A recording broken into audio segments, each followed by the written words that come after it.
বুদ্ধিমান মদন টাকের নতুন ভিডিওতে সবাইকে স্বাগতম। আজকে আপনাদেরকে মদন টাকের দারুণ কিছু টেকনিক দেখাবো, যেই টেকনিকগুলো দেখলে আশা করি আপনারা অনেক মজা পাবেন। প্রথমেই দেখেন মদন টাক তার বউকে নিয়ে খেতে বসেছে আর ফ্যানের সাথে খাবারের বাটিটা ঝুলিয়ে দিয়েছে। এখন ফ্যানটা এদিক সেদিক ঘুরছে আর দুজন মিলে আরাম করে খাচ্ছে। তারপরে এখানে দেখেন একটা পাইপের সাথে একটা চামচ বেঁধে কত সুন্দর গাছে পানি দেওয়ার জন্য ঝর্ণা বা ফোয়ারার মতো জিনিস তৈরি করে ফেলেছে, বেশ দারুণ। এরপরে দেখেন একটা প্লাস্টিকের বোতল কেটে আর গাছের শুকনো চিকন কিছু ডালপালা দিয়ে খুব চমৎকার ভাবে একটা ঝাড়ু তৈরি করে ফেলেছে। দেখেন ঝাড়ু দিচ্ছে। সেলুন থেকে চুল কেটে আসার পরে ফ্লাক্স পিঠের সাথে বেঁধে দেখেন খুব চমৎকার ভাবে মাথা শ্যাম্পু করে ফেললো। বারবার চুলাতে লাকড়ি না দিয়ে একবারে একটা গোটা গাছ ঢুকিয়ে দিয়েছে। এখন দেখেন সারাদিন জ্বলতে থাকবে। আর মদন টাক যখন কৃষি কাজ করে তখন তার বউকে এভাবে পাশে রাখে আর মিলেমিশে একসাথে কৃষি কাজ করে। দারুণ বুদ্ধি। তারপরে দেখেন একটা ফেলে দেওয়া বালতি থেকে খুব চমৎকার ভাবে একটা টুল তৈরি করে ফেলেছে। দারুণ একটা বুদ্ধি।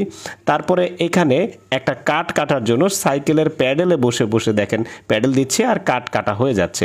এরপরে দেখেন গাছের গোড়ায় সার দেওয়ার জন্য চমৎকার একটা জিনিস আবিষ্কার করেছে। একেবারে সঠিক জায়গায় সার প্রয়োগ করতেছে।